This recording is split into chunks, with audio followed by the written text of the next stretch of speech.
আমরা আজকে purchase committee মিটিংয়ে আমরা বসেছি কতগুলো, আবারও বলি যে কতগুলো নিত্য প্রয়োজনীয় জিনিস আমরা সাপ্লাইটা এনশিওর করার জন্য। এখানে চাল আছে, চিনি ছিল, মসুর ডাল ছিল, এই জিনিসগুলো আমরা যে স্টেডি ফ্লো, যাতে কোনো ক্রমেই রোজার আগে হোক এবং রোজার সময় চলাকালীন ইভেন রোজার শেষ হওয়া পর্যন্ত আমরা সবগুলো আমরা এনশিওর করবো। এইটা একটার সাথে আমাদের সবচেয়ে বড় ইস্যু। এখানে অবশ্য অন্য আমরা সাপ্লাই আনবো, কিন্তু মার্কেট মেকানিজম কি, সেগুলো মার্কেট মনিটর, এইগুলো প্রয়োজন আছে। শুধু আনলেই তো হবে না, এগুলো ঠিক সময় মতো ঠিকভাবে যায় কিনা সেটা নিশ্চিত করতে হবে। আর দ্বিতীয়ত সারের ব্যাপারে আমরা বড়টা সামনে আসবে, ইমিডিয়েটলি টিএসপি কতগুলো সারের, এইগুলো আমরা কিছুটা অর্ডার দিয়েছি। অর্থাৎ এই দুই সেট। আর একটা আছে আপনার একটা বিল্ডিং হওয়ার কথা, সেটা আমরা বলছি আপাতত না। এখন প্রয়োজনীয় হলো আমাদের খাদ্যদ্রব্য, সার, জ্বালানির ব্যাপারে আমরা ডিসিশন এগুলো নিশ্চিত করা।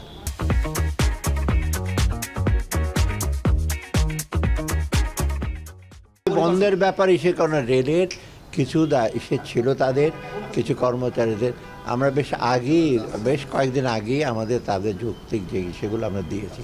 তারপরে তারা কেন করেছে এটা তাদের ব্যাপার। কারণ হয় কি, প্রত্যেকেরই দাবি দেওয়া, একাধিক দাবি দেওয়া থাকে, তাই না? তারা বলেছে এই দিতে হবে, ওভারটাইম অ্যালাউন্স দিতে হবে, পেনশন। আমরা যতটুকু আমাদের সম্পদের সেটা আমরা বলেছি, অন্যরা সংস্থা আমরা যেভাবে দিচ্ছি আমরা দিয়েছি। এতে তো মোটামুটি আমার মনে হয় একটা যুক্তি ছিল এবং আমরা দিয়েছি সুবিধা। এখন যদি তারা বলে আরও সবগুলো একসাথে দিতে হবে, তা আপনারা বুঝতে পারেন অর্থের সংকুলন তো আমার করতে হবে। অর্থের সঙ্গে আমি তো বাইরের থেকে বড় করছি, করে যেমনি হোক মোটামুটি একটা সে স্টেবল পর্যায়ে নিয়ে আসছি।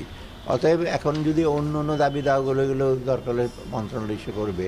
অতএব এইখানে কিন্তু আমার এখন যখন আসে যৌক্তিক কিছু থাকলে সাধারণত অর্থ মন্ত্রণালয় আমরা মানা করি, বিশেষ করে মানবিক কারণে বা মানুষের চাকরি বাকরি যে অসুবিধা হয় সেগুলির ব্যাপারে না, যথাসাধ্য আমরা চেষ্টা করি। তখন বরাদ্দটা কত দিয়েছিলেন? আর নতুন করে তারা যে দাবি না, আমি একসাথে বরাদ্দের অঙ্ক না, নতুন যেগুলো বলেছি সেগুলির সাথে অন্যদের একই দাবি আছে। অর্থাৎ আমি তো আলাদা করে আমি রেলওয়ের ওদের জন্য বলবো যে তোমাদের জন্য আমি দেখলাম, কিন্তু ওরা যেটা বলেছে ওভারটাইমের ব্যাপার ছিল ওদের যে ইস্যুটা, সেটা আমরা সলভ করেছি। আমরা বলছি ঠিক আছে ওভারটাইম ইস্যু করব। অন্যগুলোর এখন যদি বলে যে আমরা পেনশন, গ্র্যাচুইটি এগুলো যোগ করতে হবে, তো অন্য সংস্থা তো আরও অনেক দাবি আছে, আপনার নিজেরই সরকারি রেলের যৌক্তিক দাবি অর্থ মন্ত্রণালয় মেনে নিছে, মানে যেটা আমাদের কাছে একটা ছিল ওভারটাইম মেনে আমরা অলরেডি সার্কুলার ইস্যু হয়ে গেছে, এটা আমরা বলেও দিয়েছি। ওদের একটা ছিল, হ্যাঁ, ওদের কি কি দাবি আছে এগুলো ওরা না আমরা এই 8-10 দিন আগে।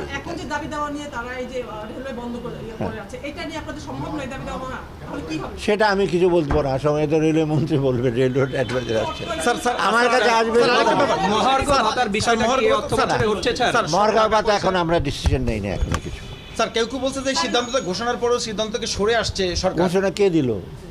তবু মহার্ঘ ভাতা আপনারাই দিয়েছেন কে দিয়েছে ঘোষণা আমি জানি না।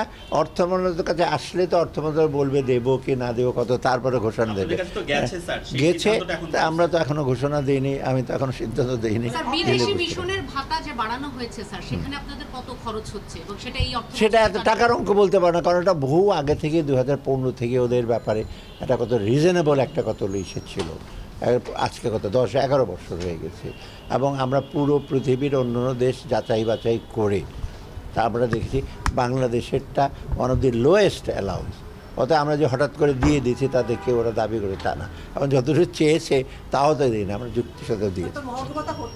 হচ্ছে না স্যার, আমি না তো বলি না, হ্যাঁও বলি না, সিদ্ধান্ত হয়নি।